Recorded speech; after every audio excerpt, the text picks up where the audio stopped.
This is Dr. Garret Castleberry, Associate Professor and Program Director of Communication Media and Ethics at Mid-America Christian University.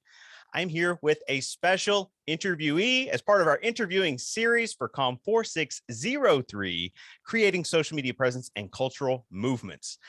Every iterance of this course, every time we offer it, we bring in guests from around the spectrum and prime our students to develop interview protocols to engage these speakers in this guest speaker series. Our goal is, of course, to learn about them, learn what they're doing, how they're involved, and where their skills lie. But also to synthesize and gain insight into what the connective tissue could be between the speakers, if any. And so our guest today, as part of this entry in our series, is Keturi DeLong. Keturi, good afternoon. Welcome. Thank you for taking some time out to join us. And if you will, please give us a brief description, who you are, where you come from, what you're doing. Thanks, Dr. Castleberry. I'm Keturi. I am a fundraising enthusiast, I'll call myself. Fundraising since I was 7 years old, holding a fishing bucket on the side of the road after a hurricane on Cape Hatteras Island to raise money for my school that got demolished. Didn't know it at the time that I'd grow up and be a fundraiser. I didn't know that it was even a profession. I started in admissions and quickly realized I didn't like the exclusive nature of it. And lo and behold, anyone can give money and get involved in a cause. So here I am. I've worked most of my career in education, both private schools and higher education, and more recently moved to the Bush Center here in Dallas, Texas. Excellent. Well, our students have cobbled together a number of questions, and we'll do our best to move in an order that's going to give us some organic flow. We have questions coming at us technically from two distinct classes. We have an online class and an on-ground class running.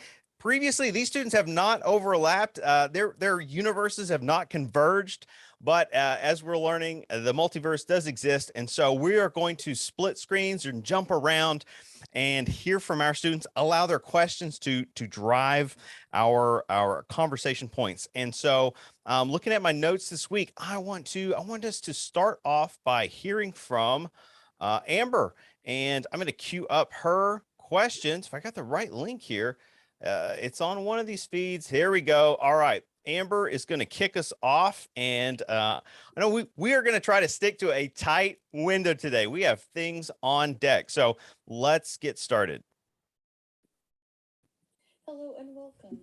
Thank you, Ms. DeLong, for joining us. I'm Amber Stafford, and for my first question, what changes have you experienced in your many years in higher education, and have the changes been good or bad?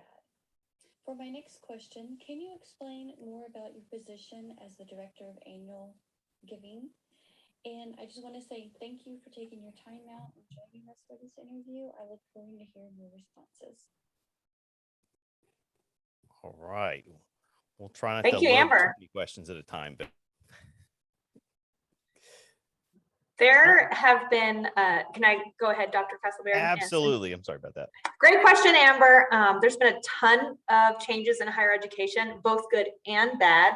I'm a trends person. I love data. I'm a super nerd.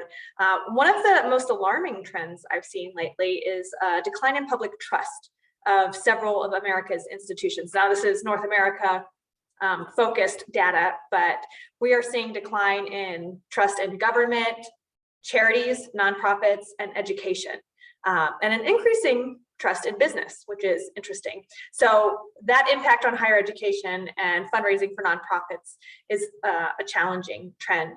Another fundraising trend that's not specific to higher education, but includes all education, is loyalty giving tanking. So alumni rates on higher ed is a reducing trend. That used to be a real big focus. I advise against that as a #1 priority or metric. We're seeing more, while we're seeing a decline in number of alumni and loyalty giving, we're seeing those who are giving larger gifts. They're giving to fewer charities, and those charities they've selected, they're giving larger gifts. So while you have to build a prospect base and focus on all alumni and treat all donors the same, you also have to make sure that you're focusing on that donor retention and the people who are already bought into your cause.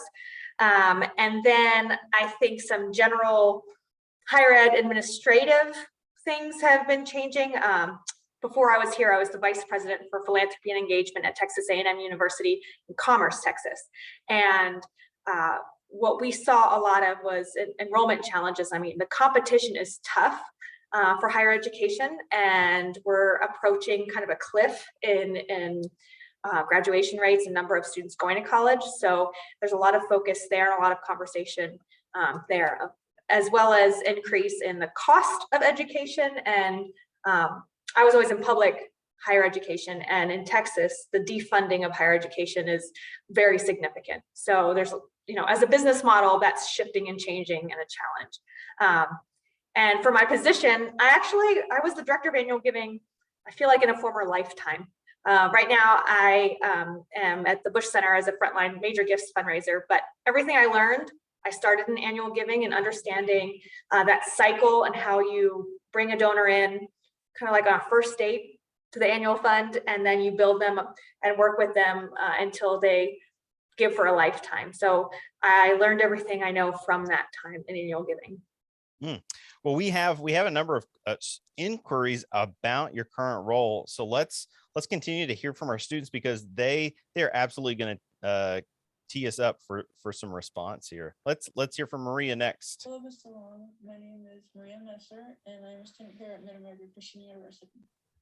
I'd like to thank you for taking the time out to answer some of our questions for our communications and media classes.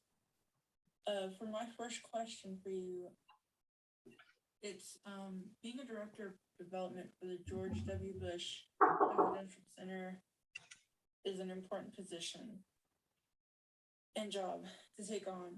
What goals do you have for the future of the center? All right, let's pause there. Let's hear a bit about what you're involved in now. Thank you, Garrett, or Dr. Castleberry. My apologies. No. All right. I used to be in charge of the whole thing at Commerce. One of the questions I know that we're going to talk about is COVID, and that brought me in a point in my life where I wanted to not be in charge of everything in the world. I wanted to just do my favorite parts of my job and do that well. So I'm doing that now. So my goals are more focused on my portfolio and how much money I bring in, et cetera, et cetera. However, I think the more interesting goals that I have are, we are a very benefits-driven organization here. And I really believe firmly in impact-centered fundraising and stewardship. So I'm working on bringing those strategies and tactics into the work we do to make sure that donors understand how their gifts are making a difference and inspire future gifts. So I would say that's my goal. And then the other part, while I'm not managing a large team anymore, I'm doing a lot of mentorship of my peers and a lot of pro bono work on the side in addition. So.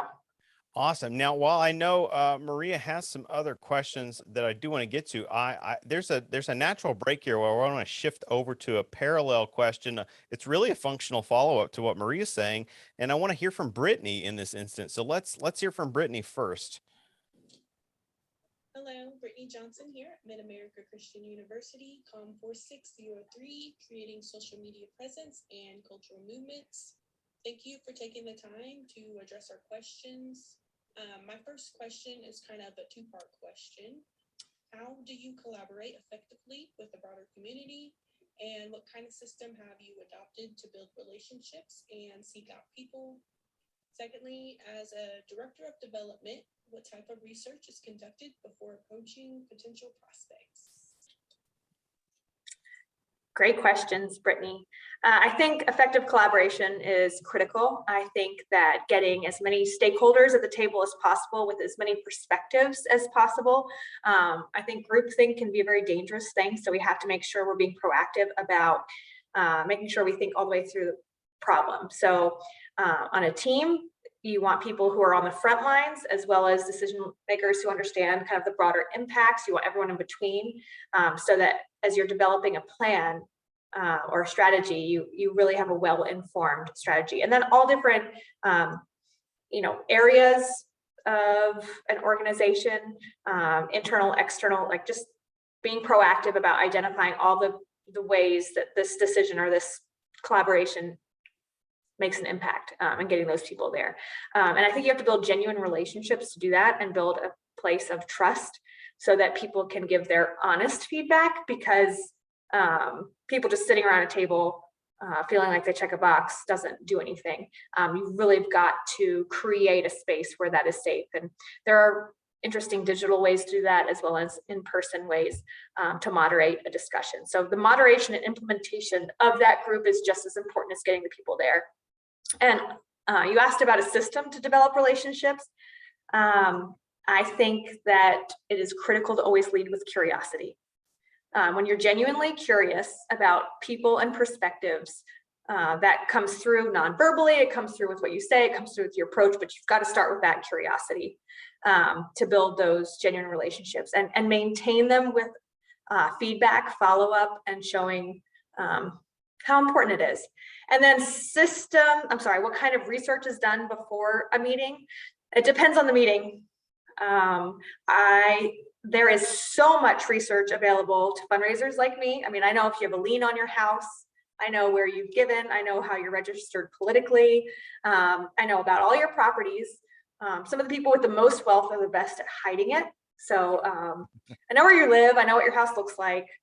But I try to go in still with not enough, so I'm still curious. And at face value, everything you can research about a person, it still doesn't answer the question why. And I want to know why people are motivated to do what they do. What's the motivation behind their motivation? What's the motivation behind their passion? Who was that person who started that fire in their belly about X, Y, Z? Mm-hmm. So know enough to be dangerous, but not enough where you're creepy. Oh, I love that. And speaking of maybe knowledge, maybe knowing enough without being too creepy, I want us to pivot. Jordan has some organic leads for us. Let me get on the right link here. Where to go? Oh, Jordan, where are you? I know how to get to it. All right, we'll just click on this and then we'll click back. My name is Jordan McCormick, and I have some questions for you, Miss. My questions are: what topics do you discuss in your web? Mention them a lot. What topics do you fully discuss throughout your career? And the second question is, Well, hang on. Let's pause there. I think there's a couple of different directions she has. So, in addition to this consulting work, you've been able to lead others in different ways, including some of these digital activities. So, could you unpack that this webinar and maybe digital consulting that you've been a part of? I've done a lot. So I do in several capacities. I'm the chair for our Council for Advancement and Support of Education, which is a nonprofit professional organization for fundraisers and communications professionals in education.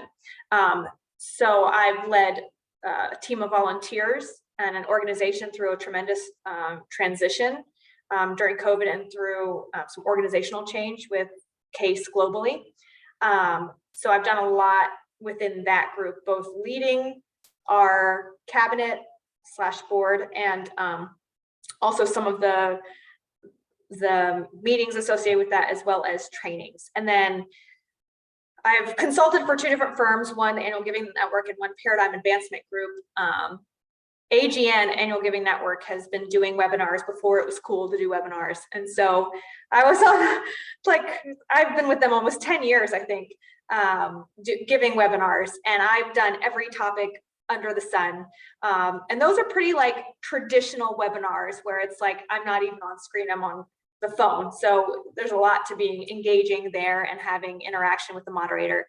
And then I've done some workshops with them too, which are more interactive in this kind of space. And I'm also with Paradigm Advancement Group developing a digital curriculum for development officer training. So I don't know if that answers the question well enough. That definitely whets our appetite. To a question that Justin asks, I want to jump to Justin because his really functions well as a follow-up to Jordan's initial question with regards to webinars. I love that that you shared the conditions under which one of these organizations has been around the block, right? Has such, what do you call it? And prestige of age that they do sometimes have done the old-fashioned way. But let's see if Justin's question can really get into that topic a little bit further. Hello, Mrs. DeLong. Thank you so much for joining us and answering all of our questions. My first question for you is, with so many distractions in remote learning, how do you retain the attention of attendees throughout a webinar? All right. Excellent question, Justin. I think number one, humor, having a sense of humor, be engaged. I am enthusiastic at nauseum, so I'm not everyone's cup of tea, but I think it's important to have a sense of humor and a groundedness. I think when people feel like they're being talked at, they turn off. And I am very comfortable in my own skin. I have been most of my life. And so that resonates with people because I'm able to make other people feel comfortable and engaged. And I think if you keep people on their toes, keep them entertained and having fun, they'll digest more. The other part is using stories. We are hardwired to learn through narratives, those sticky messages.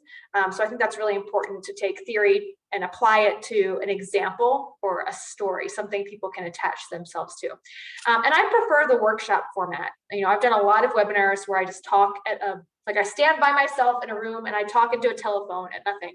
And it works, and you have to use a range of tone and, space and pausing and things like that. But workshops and the more interactive, the better you can be to maintain attention. And live questions are a great way to use that. And if you have an audience you can interact with, I love the software Menti.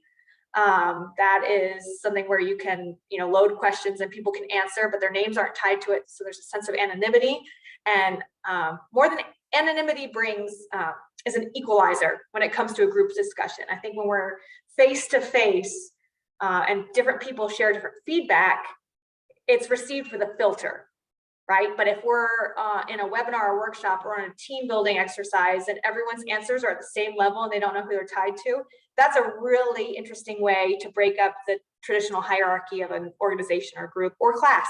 Because you have your quiet people in class, you have your loud people in class. I like using some technology to level the playing field, if you will. You did a great job of anticipating Justin's second question, which was what's an example of an exercise you use to increase participation? But you gave us this example of what Menti software that can allow anonymity, which of course raises maybe our perception that there's going to be less judgment based on our response in a group setting. And I think people are more likely to listen. The quiet people will get just as much of a voice as the loud person who hogs the mic, if you will. I think calling on people is a really good tactic too, just calling people out. I think giving people pre-work is another way to increase engagement. I've also used the software Kahoot before to kind of poll a group while you're going. Yes.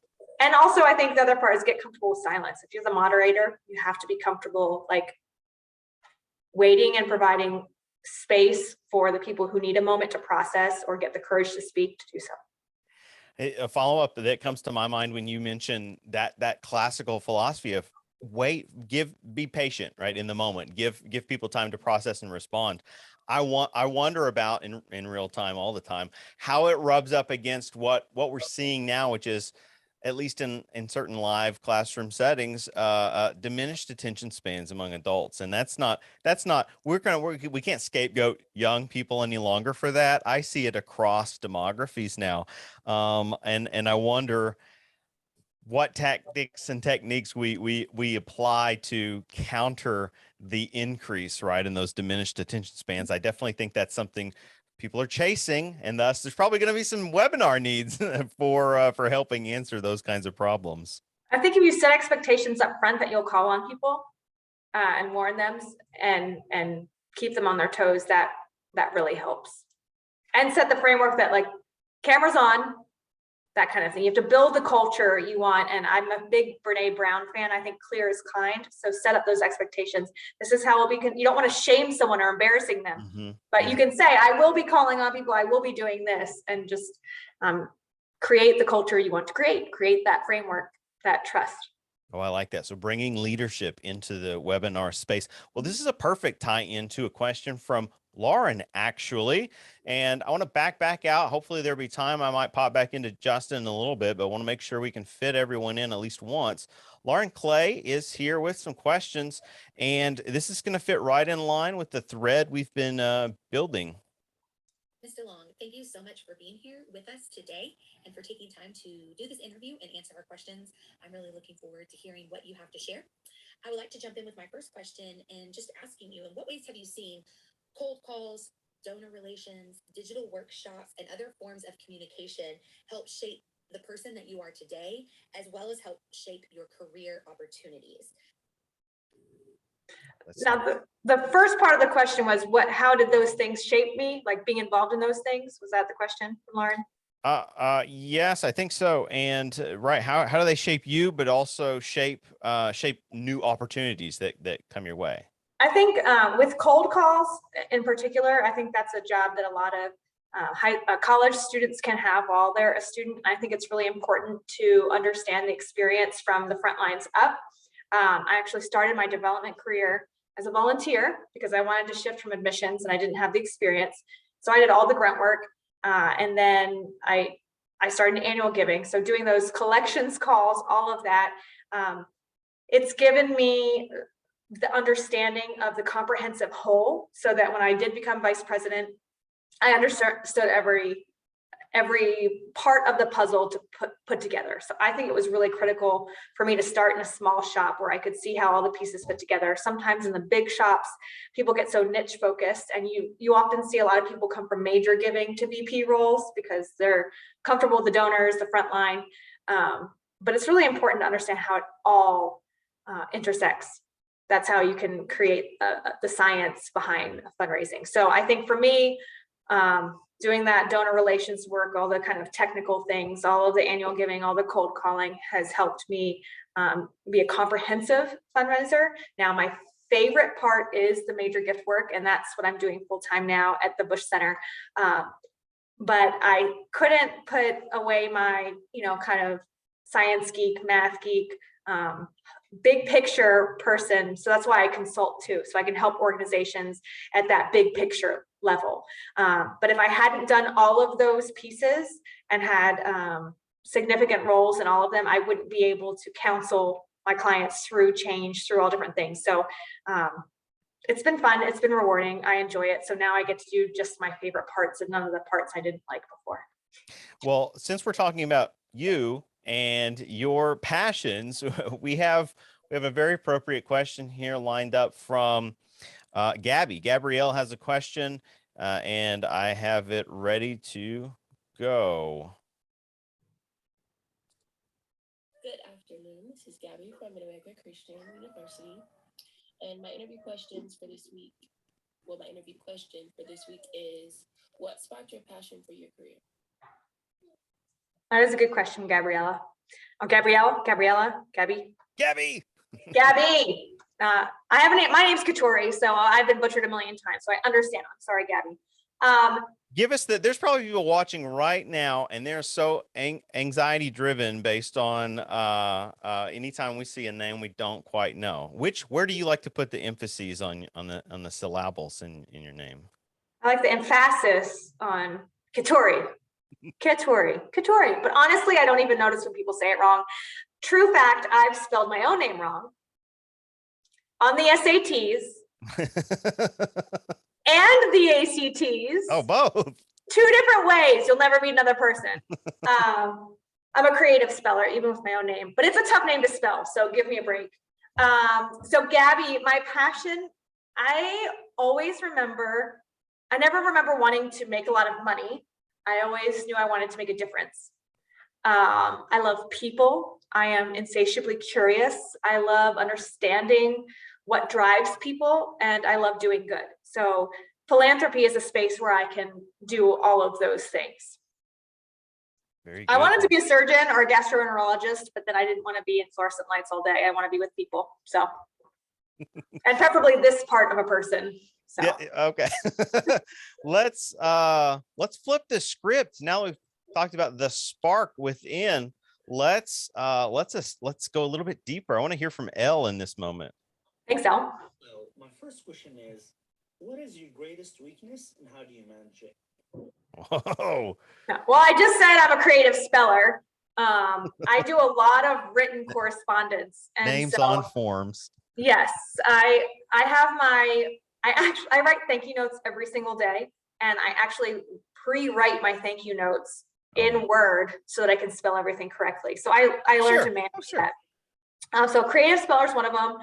I am positive to a fault. Like I see the best in people and things and places to a fault. So I've really, that can be perceived as being naive. So when I was in leadership, I had to do things like wear dark suits. So people would take me seriously. You can't tell, I'm also a miniature human. So I had to wear high heels and suits to be taken seriously, frankly, to overcome that kind of Pollyanna personality that I have. And I've had to learn to kind of, it depends on the setting, but in a leadership setting, if I'm at the executive table, I learned to non-verbally kind of control my enthusiasm so that I'm perceived more seriously, because I have great things to say sometimes, but I've got to do so in a way that people can hear and take me seriously. So I've learned to non-verbally accommodate my very enthusiastic self. And I've also learned to give really difficult feedback. It's not all positive all the time when you lead a big team. And I inherited a team with a lot of challenge and dysfunction. I had to have a lot of really serious conversations. So learning when to be optimistic and when to just like have real talk. I think another weakness earlier on in my career was saying yes to everything. I've learned to say no so I can make room for the things that make a difference and that I want to do, and then where I can add value. And I think I used to be kind of overly ambitious in my last job. I became vice president when I was 34. And I knew I wanted to be a VP one day for a university, but I didn't intend to do so that quickly. And when I got there after 4 years, I was like, whose ladder am I climbing? I'm not enjoying this anymore. I want to be with my small children. So I would say that blind ambition was a weakness of mine. And I've really kind of restructured what I'm doing with a life change coming here and doing what I love. I'm going to make sure the light goes on, Garrett. Wow. Well, the lights are coming on here. Like this is, we're getting fed in a big way as I help to facilitate some transition there for you. Let's jump at this. L's second question is really the perfect pickup point for Chloe's first question. Here's what I want to do. I want to allow, let L's voice be heard, but I'm going to simultaneously move us over to Chloe after this and let her variation on the same question play, just to kind of give us some kind of ping pong effect here that you can be thinking about if you don't mind. Yes, sure. What are some of the fundraising obstacles you encountered and how did you overcome them? Thank you. All right. And then I do have, oh my goodness, if I can get the little Zoom pop-ups to go away. Here we go. Here's Chloe. And I'm going to let her tag team this question topic. Good afternoon. My name is Chloe Hodge, and I have a few questions for you today. The first one being, when organizing online meetings and webinars, what has been the biggest challenge that you've faced? Hang on. That was slightly different, right? Almost nailed it. There's another Chloe who asked a similar question though. You're right. That one I've got budgeted for a tiny bit later. Okay, never mind. All right. I'll go answer L's real quick. Yes. So L, fundraising obstacles and challenges. There's so many of them to choose from, and they're always evolving and changing. I would say something I experienced at A&M Commerce as well as UNT, your alma mater, Dr. Castleberry, was that it was a state-funded institution, and I mentioned that state funding has been tanking over the decades. Mhm. But with that, people have the assumption that it's state funded, right? And when they went to school, it was like subsidized at like 80%. Now it's like 20 something, like low 20s. So it's essentially needs to come from revenue and private funding. But with that assumption and with that alumni base comes kind of the fledgling philanthropy, right? These are donors who you have to teach them how to become a donor. In both of these institutions, I was training donors how to become major donors and transformational donors.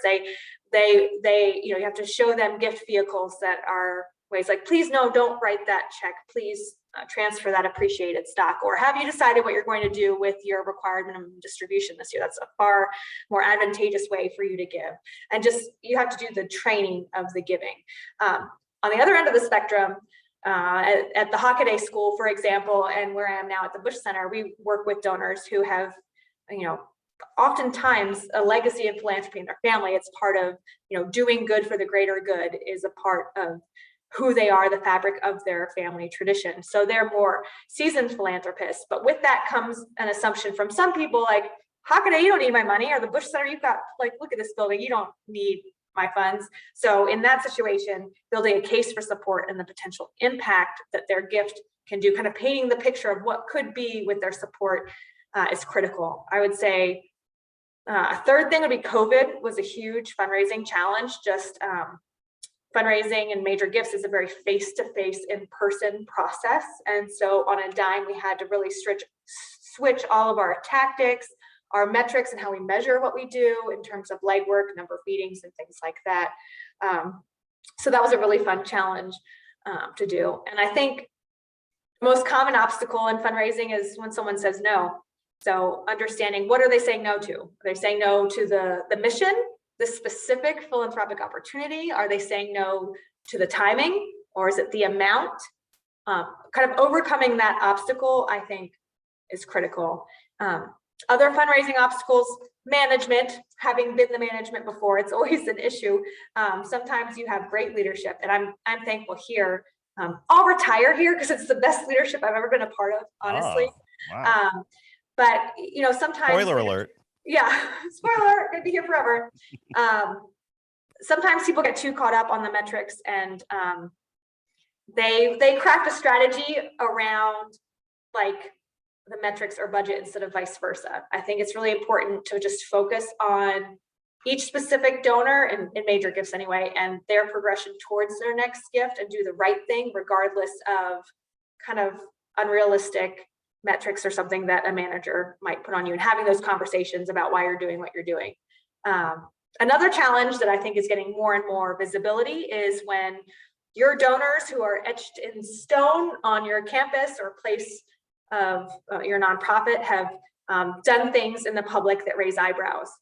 So I think we've seen a lot of kind of gift acceptance policies change to ensure that an institution can create only or keep only those donors who still kind of reflect the mission of the institution on their walls. Well, I appreciate you tackling that. And really, I want to, great job, everyone, the class questions, because several of you brought up obstacles, challenges, and specifically with relation to Keturi's areas of emphasis, the recent ones, in fact. And so that was a great job fielding several of those. Just want to recognize I'm giving credit to everyone, but also appreciating her management of that ability to kind of siphon it down for us. I want to return to Chloe. I want to let the clip finish out, because I'm really intrigued by the uniqueness of her third question. It's not one I saw anyone else. And one of the things we're looking for and encouraging from students is digging deeper, like trying to, through their process of developing protocols, locate the kinds of questions that aren't going to fill that sort of generic conversation that someone may have to tackle every day when encountering the public or publics. But what are the questions that can really get us to a unique layer of understanding an orientation about a subject or their context? And so I want to shift to Chloe here and let I'm paying close attention to that last question that she has, but I think we have a middle one. And this new function in YouTube, the shorts, just kind of plays in a loop. So we don't have we can't manipulate the timeline as easily. Secondly, describe how important relationship building is in your role as a director of development. Which we've gotten a little bit. And finally, describe the etiquette or style of socialization that occurs at fundraising events. Great question. Relationships are everything. My answer to that is everything. I am in the business of building and maintaining relationships. The difference I would say with my role is that ultimately I'm building a relationship with the institution that I'm raising money for, not me. I think the number one thing fundraisers get wrong is making it about themselves. Like donors give through us, not to us. They're not our donors. They're giving because their core values align with whatever the nonprofit or institution is accomplishing.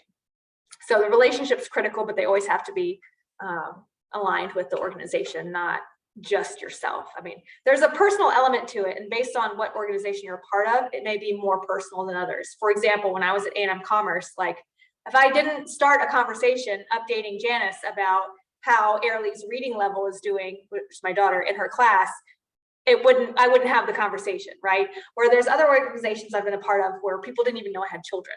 So it depends on the organization, on how personal, and I would say region also. East Texas is a very family focused, get to know you personal kind of place. So it ranges, but ultimately Janice, I was friends with Janice because she gave to the A&M Commerce, not because she was really interested in Airlie's reading level, although she does care.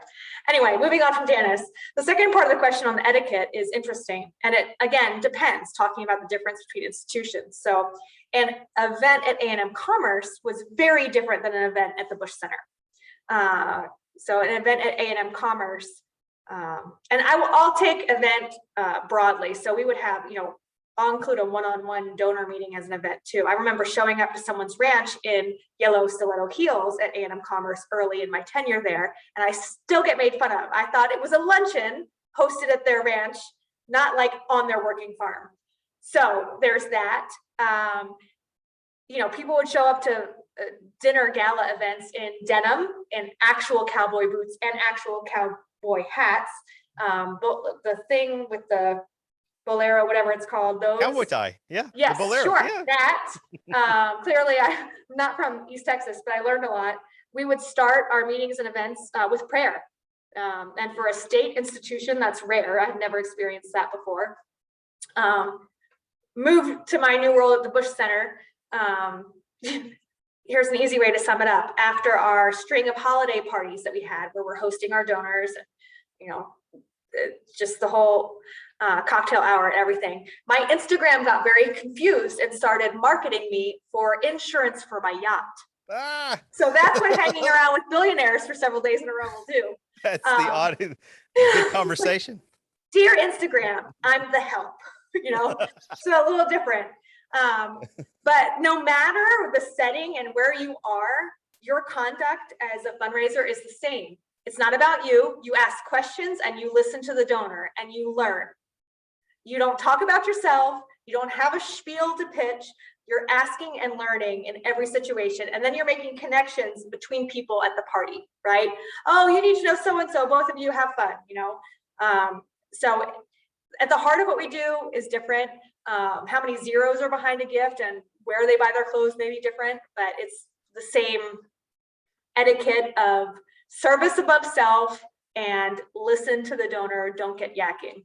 This feels like such a meta moment here because, week in and out, we're asking students to pay close attention, take notes, absorb the knowledge and information that our speakers are taking. Folks, I don't have to take notes for you. I don't distribute my notes, right? I can just listen. I can just DJ your videos. But I mean, when we talk about Keturi's interest in knowledge hunger, I'm over here sort of like flowing. I want to know what's happening. Like, what did we learn? Who are we representing here? And I can flip back and I can show you the pages I'm taking from previous interviews. This is what it's about. Do you want to be this liminal figure that's connecting and bridging people and bringing them together? We're hearing from the source here the value and importance of paying attention. And I mean, let's bring a point home right now. I mentioned the issue of diminished attention spans, and we obviously understand like this has to do with an interrelationship with technologies right now. and to a certain extent, it plays a large role. And this is not reason to give up. This is not a reason to gain a pessimistic outlook. This is an opportunity to see that you all, as students of media, as students of communication, and the varying intersecting fields that we sometimes pull students from, whether it's digital marketing or other areas, this is a chance. You are the conduit. You are the intermediary, that person that brings people together, that makes these connections. You can thrive in a career doing this if you allow yourself to feed that information hunger, right? That curiosity. Jose had a question about, you've mentioned it a few times, we've heard some stories, philanthropy. I want to give him the floor, and that's a perfect little segue into Luan after that. So let's see if we can hear from Jose. It was a little bit quiet on his video end. I'll try to pull it up, and I can kind of repeat if necessary. Where's he at? Over here. All right, take it away, Jose. Hello, my name is Jose here, and I have a couple questions. Could you describe the reasons you wanted to become a philanthropist? And then the second is, how do you encourage employees to have a daily task as a manager? Okay, so if Sure, there's anything Jose, left will you repeat the question for me, Dr. Castleberry? Absolutely. He first asked a reason. What was the reason or primary reason you wanted to engage specifically in the area of philanthropy? And it parlayed that into how do you encourage employees? You've talked about going into situations where the work environment may not be optimal, right? So how do you be an encourager on site with your fellow or subordinates or fellow employees and staff? Great question. Well, the reason I got into philanthropy is to make a difference. I like people. I'm curious. I like to make a difference. And several of my mentors actually suggested I get into philanthropy. So that's why I'm here. Mentors and my natural who I am. How do I encourage others? Well, in the role of vice president, I took that to heart in a form of leadership. I believe in metrics and measuring success and making sure everyone knows what part of the overall success they play. So in fundraising, that's really important to show, like you think of the symphony, right?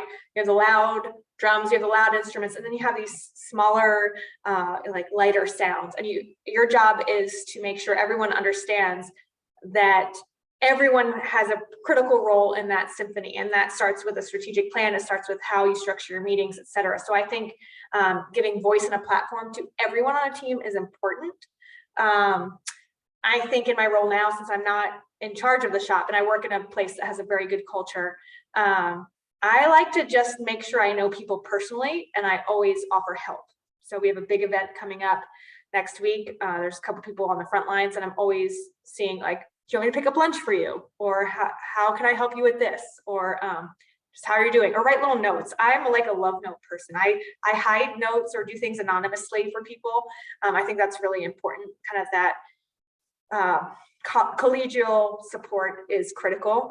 Again, humor is a good part of it. But just making sure people are seen, no matter where you are, what position you have, to do that. Well, let's continue with discussing this current work environment. And Luan has some questions about your area at the George Washington Center. Hi there. I have two questions for you today. The first one would be, working on communications at the George Bush Presidential Center must bring a lot of responsibility and stress for you and your team members. And how do you handle the stress among them? And the second one would be, how do you manage the conflict among them also? I know that can be very hard. A top position, and thanks for sharing your experience with us. Thanks, Luan. I think my organization now is far less stressful in general. The George Bush and Mrs. Bush are very easy to raise money for. They are values-driven individuals, and every single person hired at this institute reflects their values. We take the values very, very seriously. And humor is one of the values too. So you'll find a lot of people who are really happy with their work who've been here a really long time. So I don't think I think that there were times this fall where there were times of stress because of the nature of some of our experts' work. For instance, we do a lot about empowering women and educating women in Afghanistan. And this fall, when things unraveled in Afghanistan and a large group of our team worked literally 24 hours a day for days on end, we made sure that as a team, we were supporting those individuals who worked around the clock, nonstop, getting our scholars to safety. So I think that was probably the most stressful time here. Around our events, it gets stressful also, but people here think it's stressful, but compared to my old job, I'm like, this is so not stressful. So I would say in my old job during COVID, managing a university through crisis, and it wasn't just COVID. Prior to COVID, we had 2 mass shootings that we had to deal with at A&M Commerce, one off campus, and then a murder in one of our dorms, and then COVID, all right back to back. And so that's stressful. That's really stressful. And then managing a team through their own crisis during COVID. You don't know this about me, Dr. Castleberry, you don't either. I am I'm a single parent. I'm a survivor for domestic abuse. And there's a lot going on during that time. And so managing my own stress, managing the stress of all of my employees going through their own survivor trauma, however that manifested, leading an organization through mass chaos, and doing it all while I'm at home, teaching my children, feeding my children all by myself, was incredibly stressful. And I think the best way to navigate that is to remember that we're all human. We all have our own stuff, whatever it looks like. Because suffering isn't comparable. And learning to delegate and deciding what's not going to happen, because I couldn't lead those 2 years the way I had planned. I didn't know that there was going to be a pandemic. I didn't know I'd go through the personal stuff I went through. And that was also the greatest opportunity. I gave members of my team the opportunity to draft and create a strategic plan and implement it.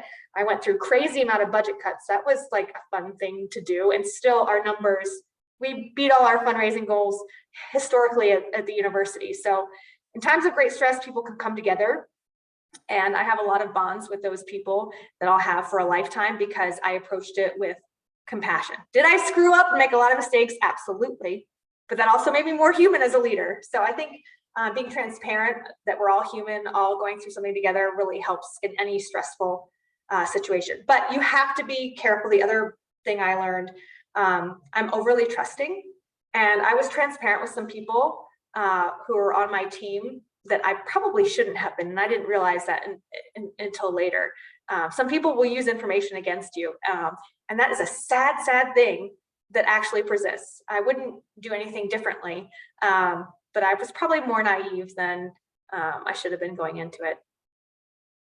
Well, so that might be information overload, Dr. Castleberry. Not only is it not information overload, quite inspiring, and I have no doubt that those are uplifting words that our students, that someone in the class for sure wanted to and needed to hear. And we have a few more people to hear from, and I want to you anticipated, you were a fan of this question from Chloe. I don't know if there's any meat left on the bone, but we'll find out. So for that reason, let's let Chloe's video play all the way through, because I really love her second question, even though the first one's quite strong. Again, you've kind of touched on it somewhat. Certainly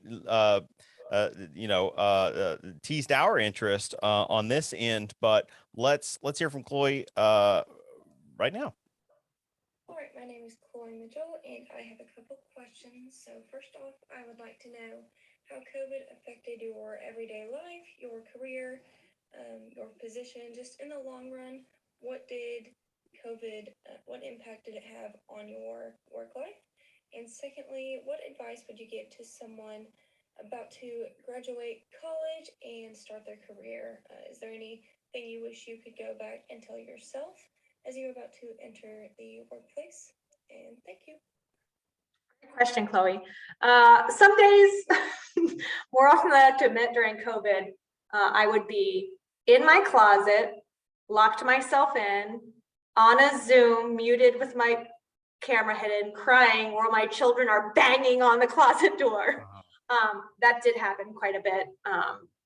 So there were those moments, but there were also moments like I talked about where, okay, I have these massive budget cuts. I have a strategic plan I need to develop and implement. I have this, I have to change an entire fundraising strategy that was planned in person events and one-on-one meetings to some sort of digital strategy.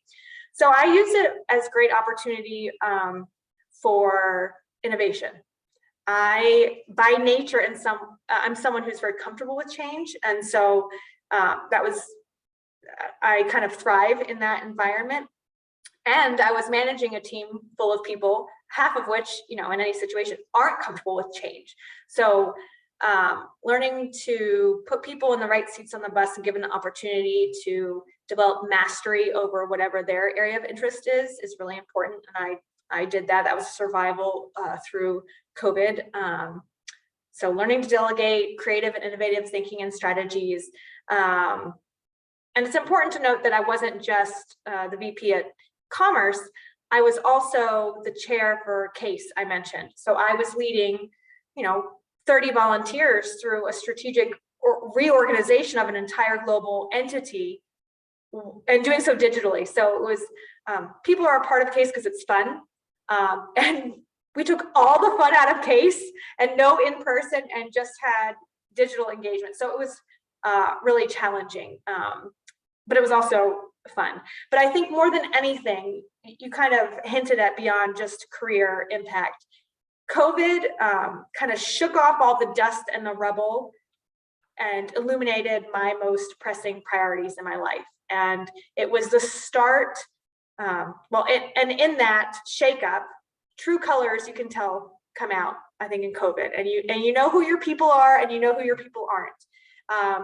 And that was really helpful for me. And I learned more about myself, what my gifts are, what I'm not so great at.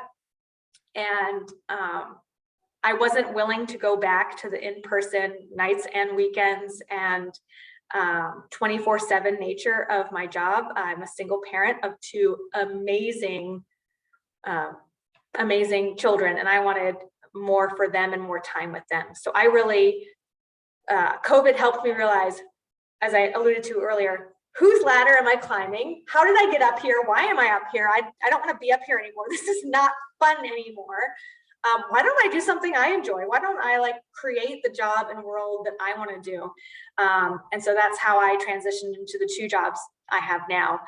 So it really, COVID was the inspiration to align my actions with my values and priorities. And I live a completely different life today than I did a year ago in the most lovely way. But I made a lot of people scratch their heads. I had a lot of, frankly, male mentors that said, what are you doing? People would work their whole lives to have the job you have. Let them have it. I'm going to do this instead. So it's been a great and rewarding experience. So then to tackle the question about advice to graduates, I would say ask for feedback. I think the best leaders I've worked with seek feedback. They seek improvement, so a growth mindset, someone who listens. So be that person who listens and asks for feedback. I would say focus on your work now, not where you're trying to go. The rest will work itself out, the future will work itself out, but focus on what you're doing now and doing that really well, and people will notice, and you'll be recruited to do all kinds of things if you focus on what you're doing now. Of course, don't stay static while you're doing amazing at what you're doing now. Ask for free opportunities to grow. Ask your supervisor, may I do this? Don't just ask for the raise, ask for more opportunities to grow. Or I've found an interest in this. Is there a way I can do some of this? For instance, when I was in annual giving, I really wanted to do the major gift work. And so my boss gave me a portfolio of people to work on. I was still paid at my annual giving salary, but I was developing skills I would need to use today in my role.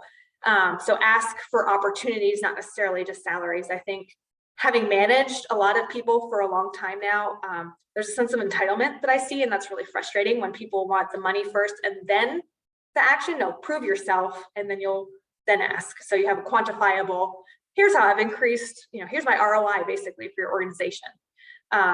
So work hard on what you're doing now is my lesson, and ask for that feedback, ask for things. I would say be curious again. I accidentally now have a huge network of professionals that have helped me. I had the idea that I'm a thought leader in our industry now is hilarious to me, because I was always the person seeking out expertise from everyone around me. Well, what happens with that is you gather it all and it's in you and you can help share it. But I started with the curiosity. And if you start with that sincere willingness to learn and grow, people remember you. So I, applied for my first position, but I've been recruited ever since. And I've had to say no to a lot of things until I get to the right thing. So if you're focused on the work now and being curious and growing, the rest works itself out. I would also say, listen to your gut. I think I was so focused on achievement early in my career. And when I think about, becoming VP really early, it wasn't because I had achieved all of this stuff. It's because I was just naturally good at what I did. And I was me. I was asking questions. I was being curious. I was building relationships with people who matter. Like, I have my job now because one of the board of directors, a parent and alum at Hockaday, and we've just stayed in touch because I think she's amazing. And I always ask her for feedback. I never dreamed that she'd, tell the Bush family, you got to hire this woman, but that's what happened. But when I was 22, I didn't realize this woman was like such a big deal, right? I was just being Keturi with a fish bucket from Cape Hatteras Island. But be you, be naturally, be curious, do the right thing, and it'll all work out. So I would go back and tell myself, I wouldn't have told myself being plopped in Dallas, working with the Dallas elite, like, these are really important people, you need to impress them. But I would have just whispered to myself, you've got this, you're meant for this work. Have fun, enjoy it. So looking back, I'm where I am because I was just who I was. So I think make sure you're not trying to be someone else or achieve something because of someone else's standards. Really be in tune with your gut and what you're enjoying and do more of that. Take note of what you don't enjoy and learn to identify that in other people. So when you're in your position, you can delegate to those people who are good at it. I think that's an important leadership. I think following up with people, I mentioned that person that gave my name to the Bush family now. Follow up is critical. When you meet, it doesn't matter who you know, it's who knows you, and they know you by your constant follow-up and sincere follow-up. So whenever I meet someone or I watch someone on a panel at a conference, like, email them, tell them what you learned, ask them more questions that can pertain to your work. It enriches your work now, and inadvertently you're building a network for the future. I just didn't realize I was doing that second part. And now I have all these people I can call on because I don't have all the answers, but I know someone who has the answers. So I think being curious is critical and following up on that. Quantify your impact. I think that's really important when you're doing really good work. Constantly quantify your impact on the organization and put it in your resume. You need to show numbers and you need to show specific stories, like when you screw up and how you made it better. I have a lot of those. Those are important for interviews and things like that. And I also remember it's a small world. Everyone knows everyone. Again, I got to where I am because I was just doing the right thing. I have watched so many people who do things for ego or their personal success or try and put themselves before other people. Oh my gosh, it gets around. You're not going to be employed in your industry or your city or region if you operate that way. And when people ask me about someone who's been on my staff who was not mission focused, I don't hold back. And people seek out people who know people and will ask. So do the right thing, have integrity, and that goes a really long way. So I think that's most of my advice. And have fun, just enjoy it. Like, don't take everything so seriously. A Bush Center thing we say is we take our work very seriously, but we do not take ourselves too seriously. And I think it's important to enjoy our work life. That is wonderful. Perhaps the most robust response we could have possibly gotten. I've got more if you gave me more time. I know. We've got you on the line, but I know we must let you free very shortly. And I couldn't think of a better way to bring it back around. We've got a pair of students, a pair of questions that are kind of in conversation with one another, a little bit of overlap, but in a healthy way. And it's worth repeating, perhaps I should say, because of the nature of their question. I want to hear from Allie and Reese. I want to play each of their questions, if you don't mind, and then allow you a little space to respond.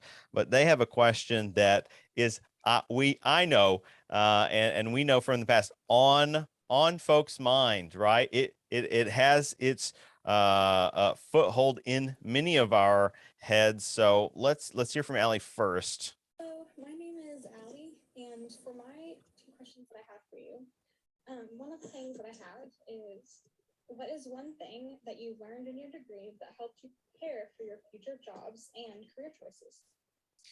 All right, and so hold that thought. Let me queue up. We've lost it. Where's it at? Okay, hidden tab. All right, Reese. Hello, my name is Reese Castleberry. First and foremost, I just want to say thank you so much for giving us the time of day, and I'm looking very forward to tuning in and seeing what kind of information I can learn. I did have a couple of questions today. The first question would be, how much of an impact did majoring in communications have for your career path? All right, so here we go. People are confused. They're worried. They're anxious. Communication. What is that? What do we do with it? You picked a great field. I would say the number one thing that employers say their applicants are lacking in employees is communication skills. So I think you picked the right thing. No matter what you do, you're going to have to communicate. And my specialty in my master's program was nonverbal communication. And even that's really critical. So I'll answer Allie's questions first.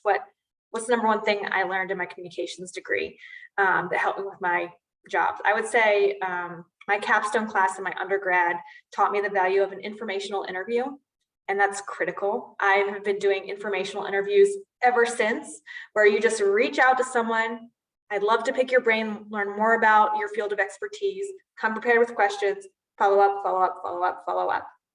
That has been pivotal for my career and has also taught me how to find something that's right for me. So when I was leaving my master's program, as I mentioned, I had to do background in enrollment and admissions, and I was considering either kind of like communications coaching and training or fundraising. And I did informational interviews in both. And every time I left a fundraiser, I was like, yes, this is my world. This is what's getting me excited. And so that was critical. And I would say there's two things. The second would be nonverbal communication, but I'll answer, I know Allie only said one thing, so I'm going to loop this into Reese's question about majoring in communications. And so I really was interested in interpersonal communication, which we use in everything, and specifically nonverbal communication. And I use nonverbal communication all day, every day in the world of fundraising, because I'm supposed to build trust and rapport and increase self-disclosure with the person I'm talking with. Learning to ask really good questions and to be quiet and listen, and then follow up with really good questions to kind of get to the why, but why. That's what I do. I'm so obsessed with questions. I've developed a question guide for fundraisers. I used it in my team at A&M Commerce, and now I use it as part of my work with consulting. It's a really comprehensive list, but I didn't realize that asking questions was a talent of mine until I started doing more of these trainings. And I realized that it was an inherent skill for me that I've just developed over time. But now I'm learning to teach people how to be curious and ask the right questions. So that started in my communication studies field, but has transitioned more in the applied field. And the nonverbal communication specifically, I do a lot of mirroring and matching the tone, energy level, body posture with whoever I'm talking with. And that sets them at ease and it makes them feel comfortable and builds trust, and they disclose all kinds of information, which I use for good. I could go into drug dealing or philanthropy. Philanthropy. Well, we've enjoyed dealing with you this afternoon. We appreciated, the bringing together of minds. Katuri, in all seriousness, thank you so much. You have Thank you, Dr. you've Castleberry. absolutely unpacked so much for us to consider. I'm excited for students to review this in spaces and times. And folks, I mean, the laundry list of insights and intel, you'll be replaying this. You'll be slowing it down, right? You'll be speeding it up for bonus views and all that kind of stuff. But all kidding aside, really appreciate you coming Absolutely. in. And if any of you are interested in the fundraising field, I'd be happy to have like one-on-one conversations. Dr. Castleberry knows how to get a hold of me. I'm really committed to this field and we need more talent. So feel free to contact me for an informational interview. Generosity is a term I would use, not to describe what Keturi does, but who she is. She's just a warm presence, right, wherever she goes. Thank you so much for joining us and for our class. Look forward to our continued engagement with outside speakers and your questions that you're putting together, steering our conversations each and every week in COM 4603, Creating Social Media Presence and Cultural Movements.